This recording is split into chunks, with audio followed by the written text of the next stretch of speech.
ओम नमः सिद्धेभ्यः।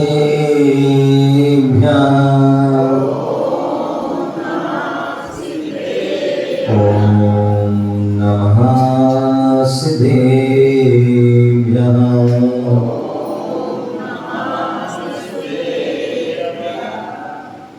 नमः श्री वैद्यमानाय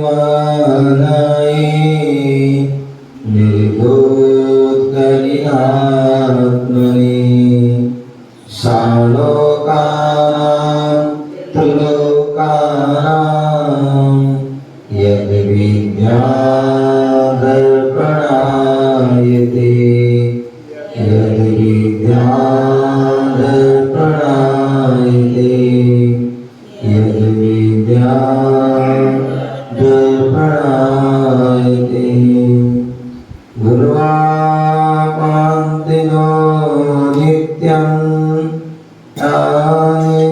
दर्शननायका चारित्राणो गम्भीरा मोक्षमार्गोपदेशिका मोक्षमार्गोपदेशिका मोक्षमार्गोपदेशिका। सिद्ध परमेष्ठी भगवान की, आदि प्रभु आदि गंगा आदिनाथ भगवान की, चिंतामणि पारसनाथ भगवान की, शासन नायक भगवान महावीर स्वामी की, परम पूज्य आचार्य भगवान श्री शमंत्रभद्र स्वामी की, परम पूज्य आचार्य भगवान गुरु विरासगदी महाराज की, अहिंसा में विश्व धर्म की, गुरुद्वारा संबोधि शिखर की।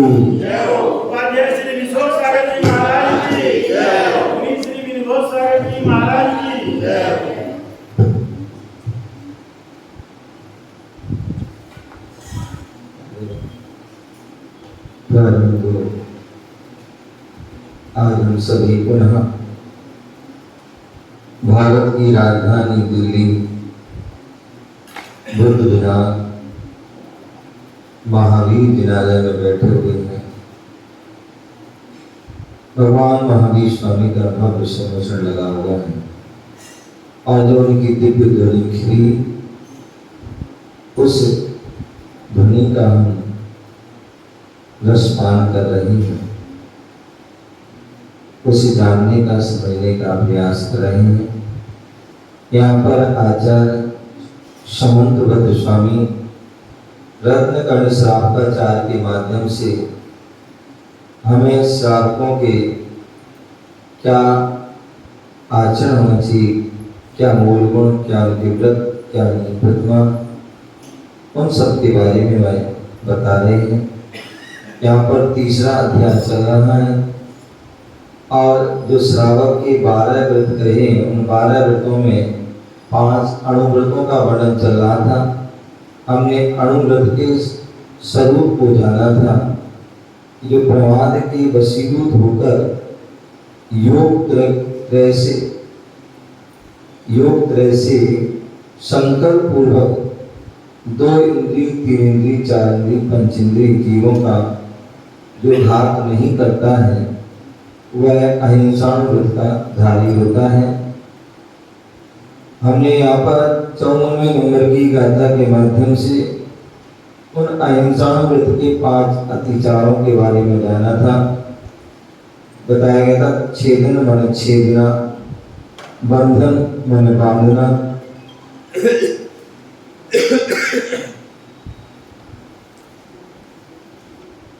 पीड़न मन कष्ट देना, अति भारारोपण अत्यधिक बोझा लादना, व्यतिचारा एक अतिचार है, और कौन आहार और भोजन वारणा नहीं देना, अभी भी चा और एक स्थूल एक देश बरार हिंसा से विप्रते व्रत होना, ये 5 जो है उसके अतिचार कहे गए हैं, ऐसा जाना था।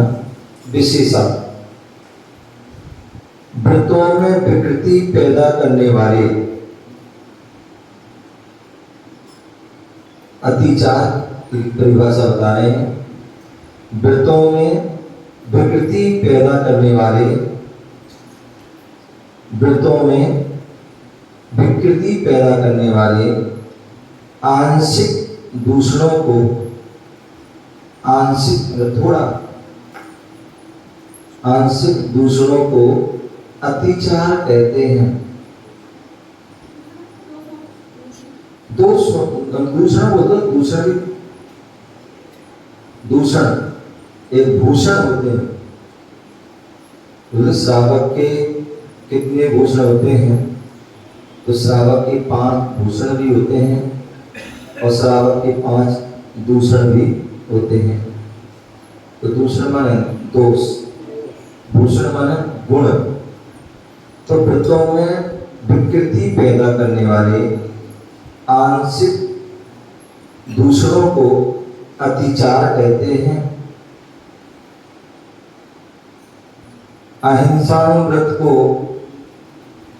दूषित करने वाले 5 अतिचार हैं।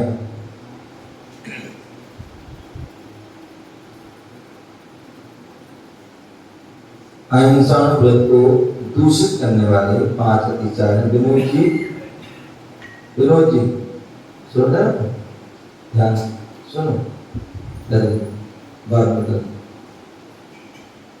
अहिंसा व्रत को दूषित करने वाले 5 अतिचार हैं। कितने हैं? 5 अतिचार। पहला, बोले छेदन किसे कहते हैं? स्वार्थ भावना से बलात्, जबरदस्ती, स्वार्थ भावना से बलात् जबरदस्ती नाक, कान आदि को छेदने को छेदन कहते हैं।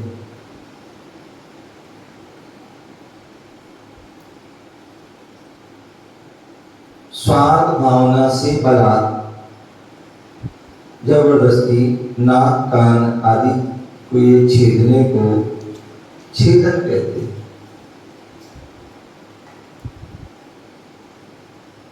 एक बार स्वार्थ बस क्या कर देता है उसको, किसी कान छेद दिए, किसी नाक छेद दिए, किसी और के अंग आदि छेद देते हैं, बोले नहीं।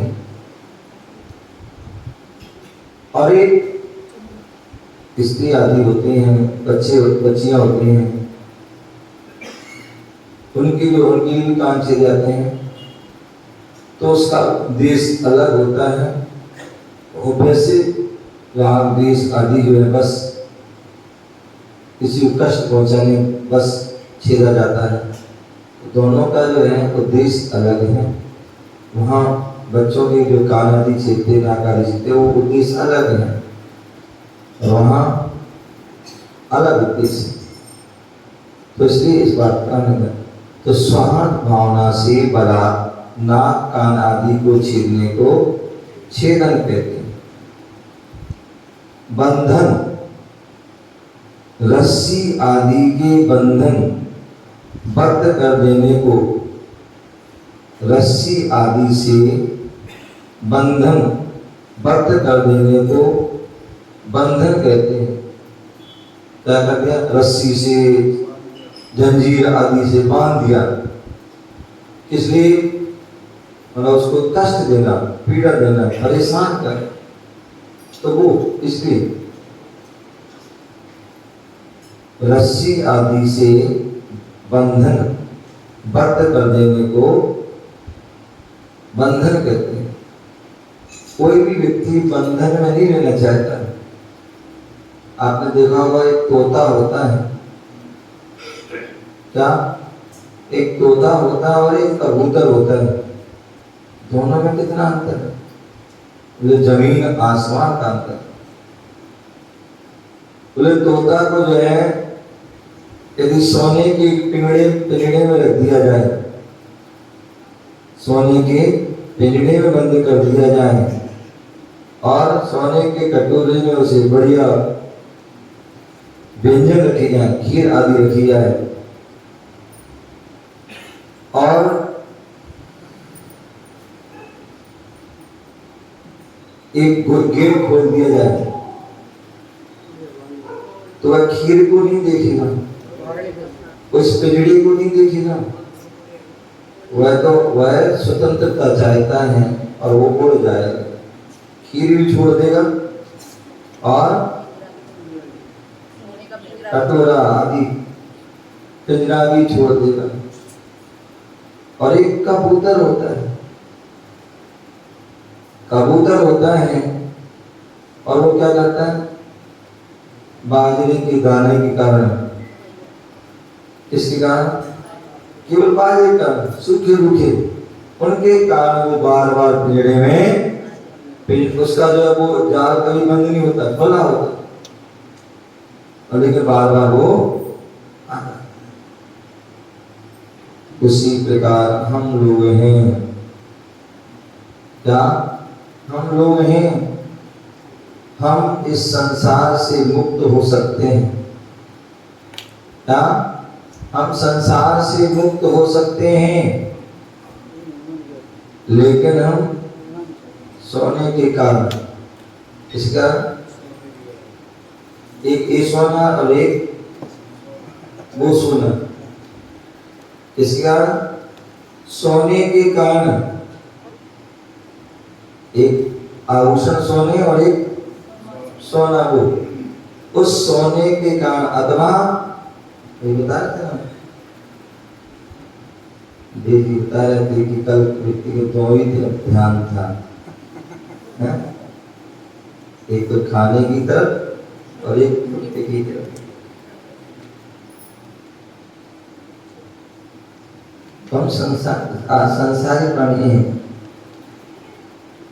तो सोना का ध्यान रहता है, भोजन पे ध्यान रहता है, और यही कारण है कि हम जो है बंधे हुए, बंधन से युक्त हैं, इसलिए बंधन से मुक्त नहीं हो पा रहे, और बंधन से मुक्त हो गए तो उसके लिए सोना छोड़ना, क्या उसके लिए सोना छोड़ना होगा, ये सोना भी और वो सोना भी, तभी जो है हम बंधन से मुक्त। तो इसलिए बोले थे रस्सी आदि से बंधन बद्ध कर देने को बंधन है। वृत्ति जो होता है ना, वो बंधन में रहना चाहता है और ना किसी को बंधन में रखना चाहता है। तो उसे पता है बंधन में रहना भी दुख का कारण है और बंधन में रखना भी दुख का कारण है। बंधन में रहना भी दुख का कारण है और बंधन में रखना भी दुख का कारण है। और यही कारण है कि वो बंधन से मुक्त होने के लिए व्रत को धारण करता है। क्या बंधन से मुक्त होने के लिए क्या करता है? और आचार्य में कहते हैं यदि आप बंधन से मुक्त होना चाहते हो तो पहले बंधन में भी होना पड़ेगा, पहले बंधना होगा। क्या बिना बंधे बंधन से मुक्ति नहीं हो सकती? क्या बिना बंधे बंधन से मुक्ति? यदि आप कर्मों के बंधन से बचना चाहते हैं, संसार के बंधन से बचना चाहते हो तो व्रतों के बंधन में बंध जाना। क्या व्रतों के बंधन में बंध जाना, तभी तुम्हारी मुक्ति हो पाएगी, अन्यथा नहीं हो। तो इसलिए बोले रस्सी आदि से बंधन बद्ध कर देने को बंधन, पीड़न पीड़न, डंडे, चाबुक आदि से मारने को पीड़न कहते हैं। क्या? चाबुक है, डंडा है आदि, अस्त्र शस्त्र आदि से हम उसको क्या कर रहे हैं? कष्ट दे रहे हैं, दुख दे रहे हैं, तो पीड़न है। पीड़न।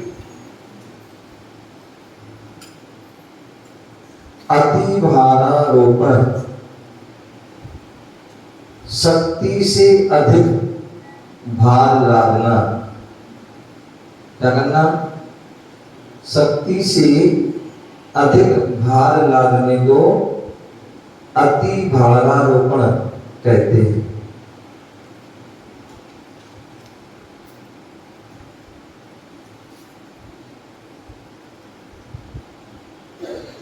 समय पर अन्न पानी चारा आदि नहीं देने को आहार वारणा कहते हैं। समय पर अन्न पानी चारा आदि नहीं देने को क्या कहते हैं? आहार वारणा कहते हैं। अन्न पानी, भोजन पानी, नौकर है, नौकरानी है या कोई भी है, उनको हमने अन्न पानी रोक दिया। और पशु पक्षी है तो उनको चारा आदि तो नहीं देने को आहार वारणा कहते हैं। इन 5 दोषों से परिपूर्ण बचते हुए अहिंसा व्रत पालन करने को रतिचार अनुव्रत कहते हैं। ये जो 5 दोष हैं, इन दोषों का परिपूर्ण बचते हुए अहिंसा व्रत का हम रतिचार पालन कर सकते हैं, अन्यथा नहीं। समस्त जो अहिंसा व्रत समस्त व्रतों का मूलाधार है। बोले जहां अहिंसा व्रत का पालन हो गया तो आगे सत्य, अचौर, ब्रह्मचर्य आदि का भी पालन हो सकता है। और जहां यही पालन नहीं हुआ तो सत्य आदि अन्य का भी पालन नहीं हो सकता। इसलिए मूल आधार है। आधार से ही जो है कोई जो है चीज सुरक्षित रहती है। यदि आधार ना हो तो व्यक्ति व चीज व वस्तु सामग्री सुरक्षित नहीं है। यदि हम सुरक्षित हैं तो हमारे लिए आधार है। क्या है? हम सुरक्षित हैं, हमारे लिए जो है हम रुकने के लिए, विश्राम आदि के लिए हमें जो है कर रहे हैं, तो वह आधार है आकाश द्रव का। यदि आकाश द्रव का आधार नहीं होता तो कुछ नहीं। उसी तरह और भी जितने भी हम कार्य करते हैं, उनमें जो है क्रिया करते हैं, उनमें कोई ना कोई आधार से ही आधे रहता है। जहाँ आधार नहीं है तो आधे भी नहीं। तो इस आधार, मूल आधार,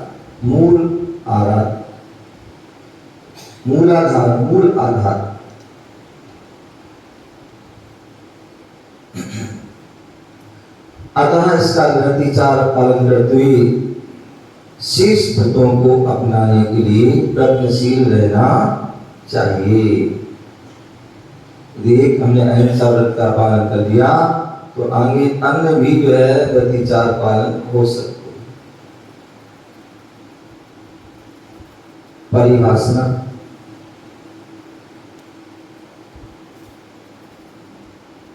कभी हम देख चुके हैं शायद। व्रतों में आंशिक दूषण उत्पन्न होने के कारणों को अतिचार कहते हैं। और 5 अतिचार हैं। अहिंसा व्रत को सदोष बनाने के लिए 5 अतिचार हैं। छेदन, बंधन, पीड़न, अति भारारोपण, और आहार वारणा एक पाठ। छेदन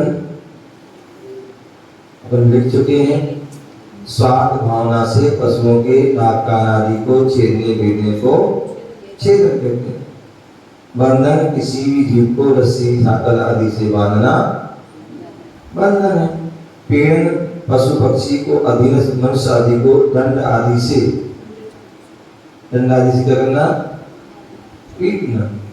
उसमें जो है पशु पक्षी भी हो सकते हैं और अधीनस्थ मनुष्य देखते हैं, कोई नौकर है नौकरानी है, कोई भी थोड़ा कुछ हो गया उसको हमने मार दिया पीट दिया तो नहीं। जो वृत्ति होता है वो इन बातों को नहीं करता। अति भारारोपण, जो अति भारारोपण चाहे वो पशु आदि है और चाहे वो मनुष्य आदि है, किसी पर भी शक्ति से अधिक है वजन आदि नहीं रखना, अधिक अधिकार नहीं कराना, अधिक भार उसको नहीं सोचना, ये अति भार। आहार वारणा, बोले पशु पक्षी है नौकर आदि हैं या यहाँ तक कि अतिथि आदि हैं उनको भी बोले आप बैठो अभी थोड़ी देर बाद है तो वो नहीं, तो उसके लिए भी यथा योग समय, क्या यथा समय योग हमारे लिए अन्न पानी नहीं देना तो आहार पालना। बोले अहिंसा व्रत के क्या 5 अतिचार हैं, तो बोले अहिंसा व्रत के अतिचार तो कटु वाणी, कठोर वचन, गाली गलौज आदि अगणित हैं, अनेक हैं। कटु वाणी बोलना, गाली गलौज आदि अगणित हैं, परंतु वह सभी इन 5 में अंतर्गत समाहित हो जाते हैं। परंतु इन 5 में ही सारे क्या होते हैं, समाहित।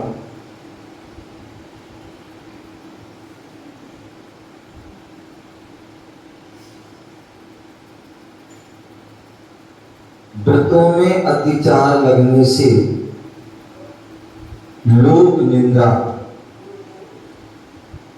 व्रतों में अतिचार लगने से लोक निंदा के साथ परिणामों में वक्रता, कठोरता, प्रमाद बुद्धि, व्रतों में दूषण उत्पन्न होता है।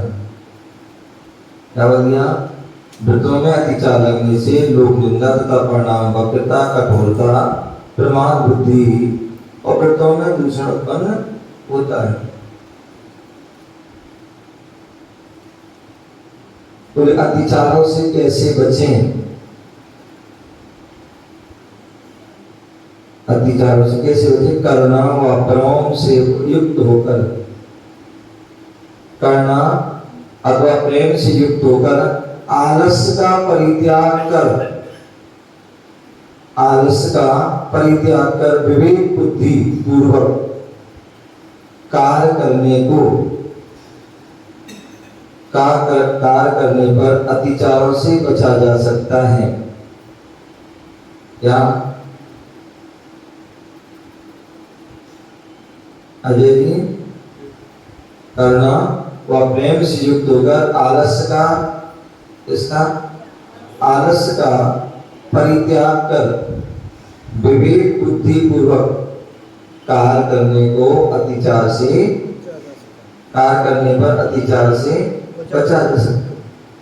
अब यहाँ पर दूसरा व्रत है सत्य व्रत, सत्यानुव्रत। उसका क्या डेफिनेशन है, उसका क्या लक्षण है, तो बता रहे हैं, स्थूलमलिकं न वदति,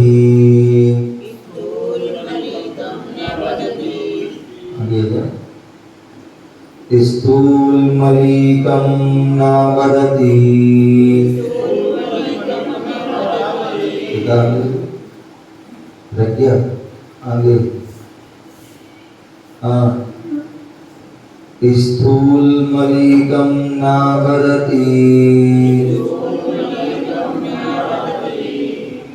ना परान बाधयति सत्यमपि विपदे।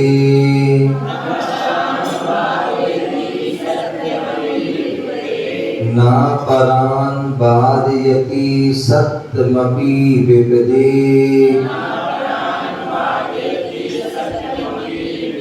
यत्तद् वदन्ति सन्ताः यत्तद् वदन्ति सन्ताः स्थूलमृषावाद वैरमणम्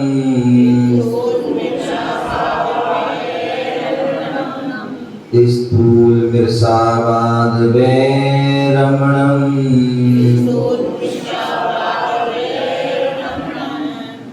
एक साथ पढ़िए।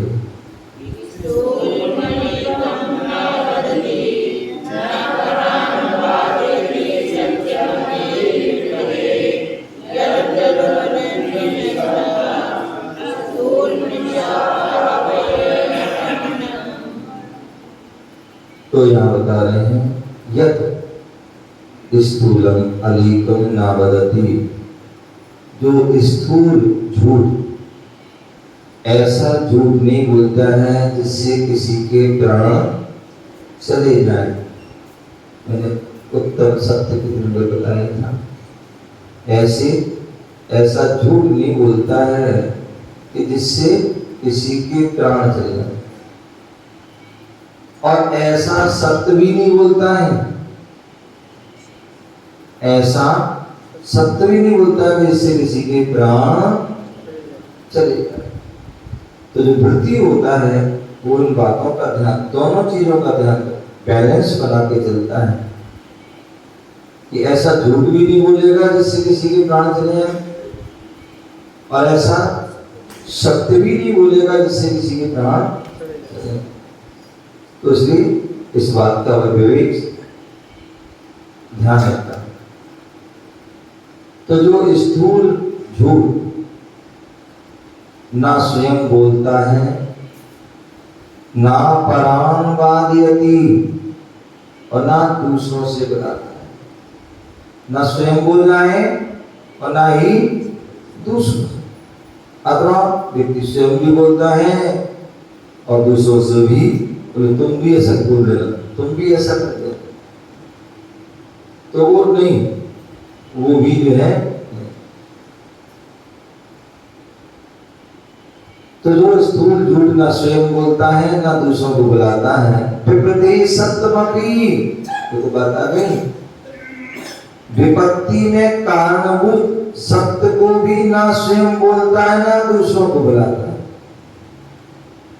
तो ऐसा करती है, ऐसा झूठ ना स्वयं बोलना है और ना दूसरों से बुलाना जिससे किसी के प्राण चले जाए, और विपत्ति में कारणभूत ऐसा सत्य भी नहीं बोलता है और ना सत्य बुलाता है जिससे किसी के प्राण चले।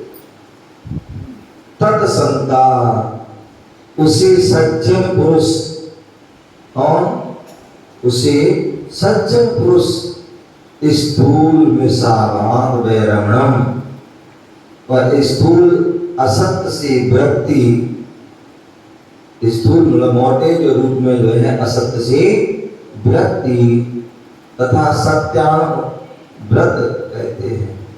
क्योंकि श्रावक हैं, श्रावक भी पूर्ण रूप से जो है झूठ को नहीं त्याग रहा है, या पूर्ण से सत्य नहीं बोलता है। कहीं ना कहीं बहुत से स्थानों पर जो है झूठ हो जाता है, बोल देता है, जो नहीं होना चाहिए नहीं चाहते हुए बोल देता है। और मैंने ध्यान से कई ऐसे घर गृहस्थी में, व्यापार में, आदि आदि में ऐसा कर देता है। शब्दार्थ स्थूल माने एक देश, स्थूल माने एक देश, अलीकम माने असत्य, ना माने नहीं, बदती बोलता है, ना पराम दूसरों को बाध्यति बुलवाता है। सत्यम सत्य अपिमन भी विपदे आपत्ति में यद मन जो तत् मन उसे बरंती कहते हैं। क्या संता संत पुरुष सत्पुरुष स्थूल सामान मृषावार असत्य कथन वैरणम विरक्त होना। क्या बोल दिया कि जो एक असत्य नहीं बोलता है और ना ही दूसरों से बुलवाता है और सत्य भी आपत्ति में जो उसे डाल दे, ऐसा वह सत्य भी नहीं बोलता है। और इसके लिए संत पुरुष ने महापुरुषों ने लगाए सामान असत्य कथन से व्रत होना कहा है, सत्यानुव्रत कहा है। विशेषा जिनागम एवं लोक नैतिकता में सत्य का सर्वोत्कृष्ट स्थान है। क्या बोलिए, जिनागम में और लोक नैतिकता में तो सत्य का सबसे उत्कृष्ट स्थान है।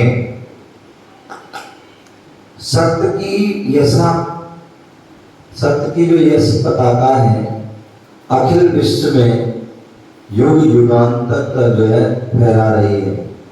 क्या बोल रहे हैं, जो सत्य की है वो जो बोलता है ऐसा धर्म है, उसकी जो पताका होती है बोले पूरे विश्व में, पूरे जहां में, तीनों लोक में युग युगांतर जो जिन्होंने सत्य बोला है, सत्य को धारण किया था, ऐसे उनकी जो है पूरे विश्व में, तीनों लोक में युगों युगांतर उनकी पताका फैल रही है।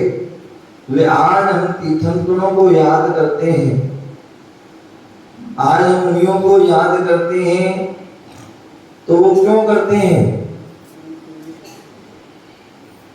वो इसलिए याद करते क्योंकि उन्हें जो है महान गुणों को, व्रतों को धारण किया है, सत्य आदि महाव्रत को धारण किया है, इसलिए उनको याद करते, उनको पूजते हैं, उनकी आराधना करते हैं, अर्चना करते हैं, वंदन करते हैं उनको, क्योंकि उन्होंने जो है उन सत्य आदि महाव्रत, यदि उनको धारण नहीं करते तो कोई भी उनको नमस्कार।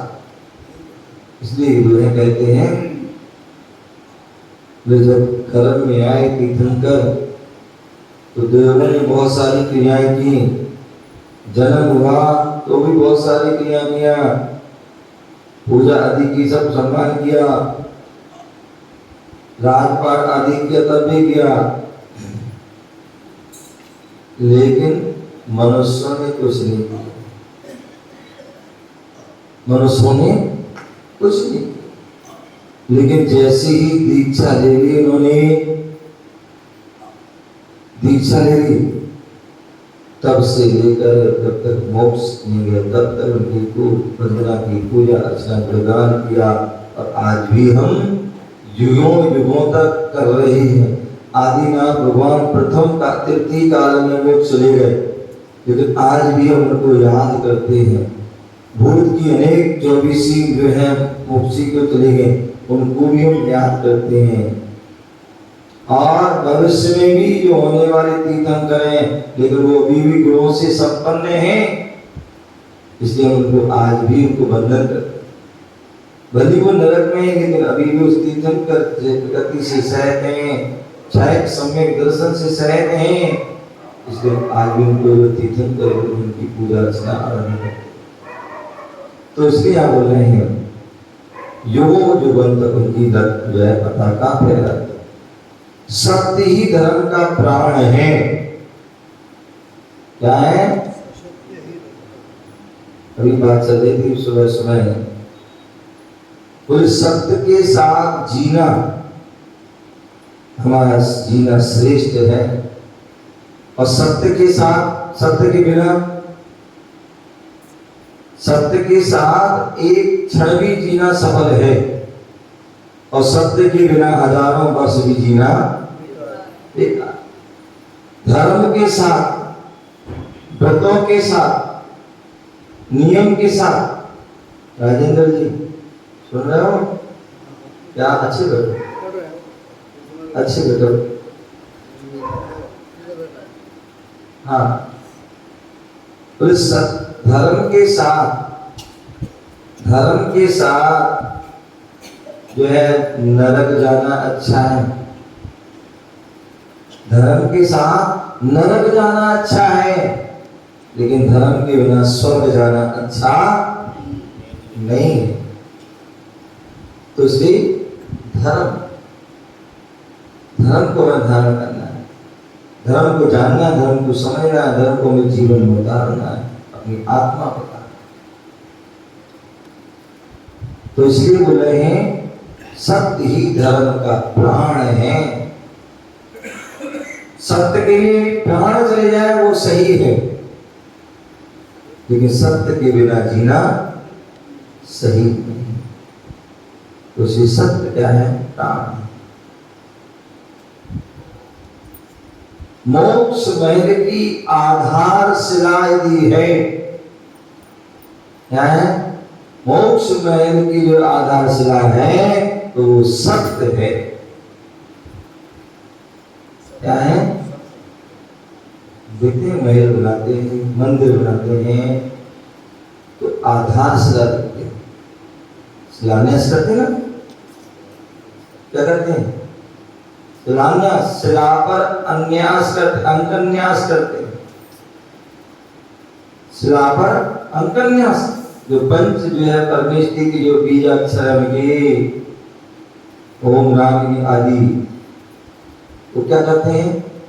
उन पर उनका लिखते हैं। और उससे क्या होता है? उसके अंदर मंत्र की शक्ति आती है, और मंत्र की शक्ति आने से उस जो शिला जहाँ रखी गई है और शिला के ऊपर जो भी निर्माण कार्य हुआ वह निर्माण जो है मजबूत रहता है, उसकी नींव मजबूत रहती है, और जो है अनेक वर्षों तक वह जो है मजबूती से खड़ी रहती है। और जिसका शिलान्यास, जिसकी शिला कमजोर होती है तो वह महल भी ज्यादा समय तक नहीं रहता। तो इसलिए मोक्ष महल की आधारशिला है तो सत्य है। अगर सत्य है तो मोक्ष महल है, तो सत्य नहीं है तो मोक्ष महल भी मिलने वाला नहीं है। सत्यवादी मानव सर्वत्र प्रशंसनीय है। क्या? जो सत्य को धारण करता है, सत्य को बोलता है, सत्य केवल चर्चा में नहीं, सत्य को चर्या का विषय बनाता है, सत्य को चारित्र का विषय बनाता है। जब चारित्र का विषय बनाता है तो वह पूजनीय हो जाता है, वंदनीय हो जाता है, प्रशंसनीय हो जाता है। और उसके विपरीत होता है असत्यवादी। और असत्यवादी व्यक्ति की दुनिया में क्या होती है? दो कौड़ी भी की इज्जत नहीं होती, दो कौड़ी की भी उसकी इज्जत, इतना भी उसके बाद जो बहुत धन दौलत हो, लेकिन उसके अंदर सत्य नहीं है तो उसकी कोई इज्जत नहीं। सत्यवृत्ति ना तो स्वयं असत्य बोलता है और ना दूसरों से बुलवाता है, पर आगम के अनुसार हित मित प्रिय वचन। क्या? आगम के अनुसार हित मित प्रिय वचन विवेक रूपी चलनी में छान कर सत्य बोलता है। क्या? तो हितमित प्रिय वचन रूपी और विवेक रूपी चलनी है। ऐसा नहीं कि कुछ भी आया मन और कुछ भी बोल दिया, उठाई जीव तरुआ से मार दिया, तो नहीं। और जब भी बोलो हितकारी बोलो, मनुष्य जो है सीमित बोलो, मधुर हितमित विवेक रूपी चलनी इच्छा। तो जब भी हमें मन में कोई विचार आते किसी के प्रति बोलने के, तो पहले अपने उसको तराजू में कि यदि जो शब्द मेरे अंदर दूसरों को बोलने के लिए आए हैं, यदि वो शब्द यदि कोई हमें बोलेगा तो हमें कैसा लगे। यदि हमें अच्छा लगे तभी बोलना, अच्छा नहीं लगे तब नहीं बोलना। अन्यथा हम किसी को कुछ भी बोल देते हैं, और यदि कोई तुम्हें बोल दे तो हमें कष्ट होता है, पीड़ा होती है। तो जैसे आपको कष्ट होता है वैसा अन्य सभी को भी होता है। तो हित वित प्रिय वचन और विवेक की छलनी में जो है करना अच्छा नहीं। कसाय के अथवा किसी को नीचा दिखाने की भावना से बोले गए जो सत्य वचन है असत्य कोटि में ही आ जाते हैं। यदि किसी को द्वेषवर, किसी की द्वेषवर निंदा कर हम क्या बोलते हैं, असत्य वचन बोल रहे हैं, किसी को कष्ट देने के लिए, पीड़ा देने के लिए असत्य वचन बोल रहे हैं, तो वह क्या है, वह जो है सत्य वचन भी असत्य की कोटि में आ जाते हैं। अतः आरंभ के अनुसार हमें हित मित प्रिय वचन बोलकर सत्य अनुव्रत का में पालन करते हुए मानव पर्याय को सफल बनाना चाहिए। परिभाषा सत्य अनुव्रत, तो सत्य की सत्ता को स्वीकार करते हुए क्या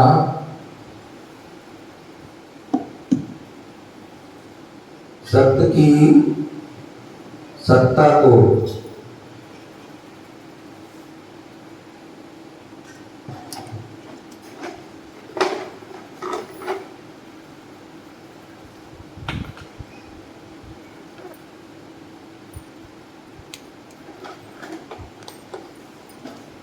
क्या बोला है, सत्य की सत्ता को स्वीकार करते हुए स्थूल असत्य त्याग के साथ, सत्य की सत्ता को स्वीकार करते हुए स्थूल असत्य त्याग के साथ कष्टदायक प्राणघातक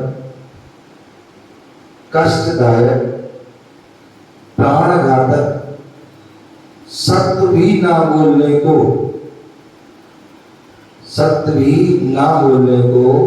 सत्यानुव्रत कहते हैं। सत्य की सत्ता को स्वीकार करते हुए स्थूल असत्य त्याग के साथ कष्टदायक प्राणघातक सत्य भी ना बोलने को सत्यानुव्रत कहते हैं।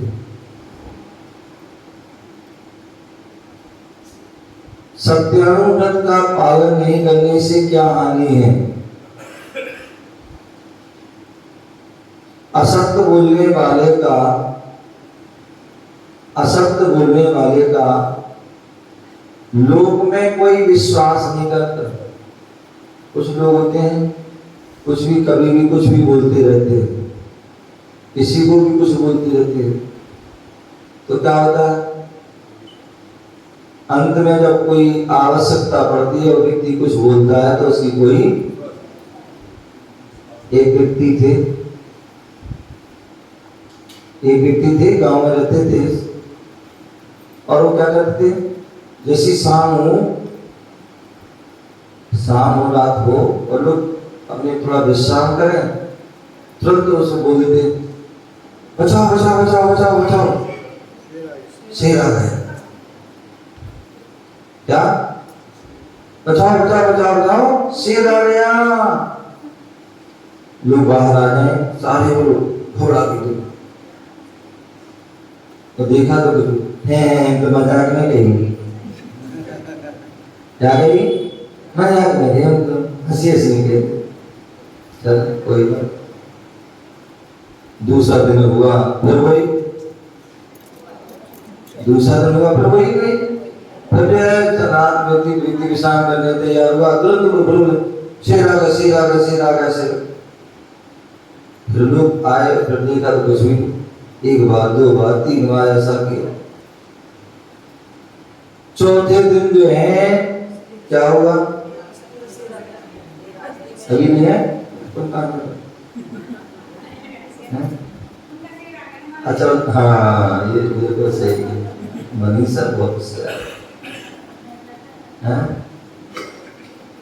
तो क्या एक बार, दो बार, तीन बार उन्होंने कहा, आप लोग परेशान हो गए, बोले अरे पता है जो झूठा है कपौड़ी है, ऐसी बकवास करता है। इसलिए कहते हैं ध्यान रखो, कभी भी जो है फालतू की बातें नहीं करना चाहिए। अंदर लोग यहाँ बैठ जाते हैं, वहाँ बैठ जाते हैं, उनके साथ करके जो है यहाँ की बातें करते हैं, हंसी मजाक करते हैं, और जब तक सहन होती है ठीक सहन करते हैं आपस में, और जब नहीं होती तो फिर लड़ते झगड़ते।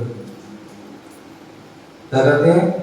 तो लड़ते झगड़ते, फिर एक दूसरे को जो है क्या करते हैं, उनकी बुराई करते, निंदा करते। तो इसलिए भैया पहले से ही हम जो है भी मर्यादा बना के चले। क्या मर्यादा? बोले गुरु शिष्य से मर्यादा बना करके, यदि गुरु शिष्य से मर्यादा तोड़ देता है तो शिष्य तुम्हारे क्या हो जाएंगे? सिर्फ एक पिता जो है अपने पुत्र से भी मर्यादा रखता है, एक स्वामी है वो अपने नौकर से भी जो है मर्यादा रखता है। तो जहां मर्यादा गई वहां सब कुछ। तो इसलिए आप क्या बोल रहे हैं, असत्य बोलने वाले का लोक में कोई विश्वास। तो मैं बता रहा था कि उसने बार बार कहा, एक साक्षात सजीव शिव आ जाता है और अब बोलता है अच्छे से रागा बचाओ बचाओ बचाओ बचाओ। अरे तो कपोड़ी है, बार बार झूठ बोलता है, अब नहीं आया, कोई नहीं गया, कोई नहीं गया, और शिव ने उसको तो इसलिए बोले कभी ऐसा बोले, असत्य बोलने वाले का कोई भी लोग में विश्वास नहीं करता है। सर्वत्र अपयश, सर्वत्र क्या होता है? अपयश, निंदा का भाजन बनते हुए, सर्वस्व अपयश और निंदा का भाजन बनते हुए दुर्गतियों में परिभ्रमण करता रहता है। क्या करता है? दुर्गतियों में परिभ्रमण करता है। क्या करता है? दुर्गतियों में परिभ्रमण। सत्यानुव्रत के परिपालन से क्या लाभ है? सत्यानुव्रत के परिपालन से क्या लाभ है? तो सत्यानुव्रत के परिपालन करने से आगम की मर्यादा का परिपालन होता है। क्या व्रत का पालन करोगे तो आगम की भी मर्यादा का पालन। और स्वाजनों और परिजनों में, स्वाजन और परिजनों में विश्वास का पात्र बनते हैं। स्वजन और परिजन में विश्वास का पात्र तथा परलोक यात्रा सुखप्रद होती है। परलोक की यात्रा कैसी होती है? सुखप्रद होती है, सुखमय होती है।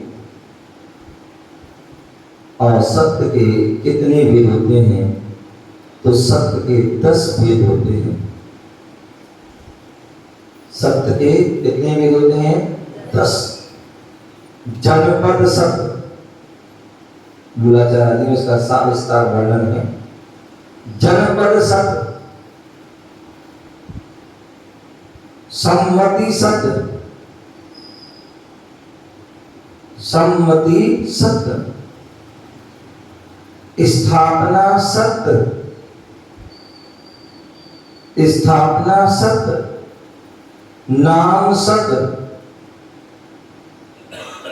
नाम सत्य, रूप सत्य, रूप सत्य,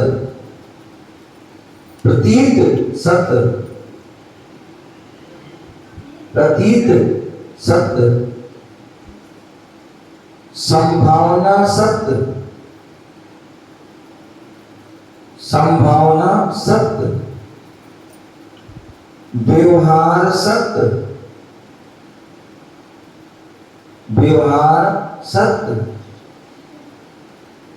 व्यवहार सत्य, भाव सत्य, भाव सत्य, उपमा सत्य, उपमा, उपमा खाने वाला उपमा नहीं, अब उपमा देते हैं भाई कैसे हैं, बोले भगवान जैसे, विलास कैसे हैं, भगवान जैसे। अथवा शेर कैसा होता है, तो बिल्ली जैसा, कुत्ता जैसा, ऐसी उपमा देते हैं। तो ऐसे उपमा सत्य, जनपद सत्य, सम्मति सत्य, स्थापना सत्य, नाम सत्य, रूप सत्य, रूप सत्य, प्रतीक, प्रतीक सत्य, संभावना सत्य, व्यवहार सत्य, भाव सत्य और उपमा सत्य। इस प्रकार से जो है ये सत्य के वेद हैं। इस प्रकार से सत्य को जाना, आगे सत्य के जो है अतिचार आदि के बारे में भी जानेंगे। समय हो गया। जय गुरु महावीर भगवान की।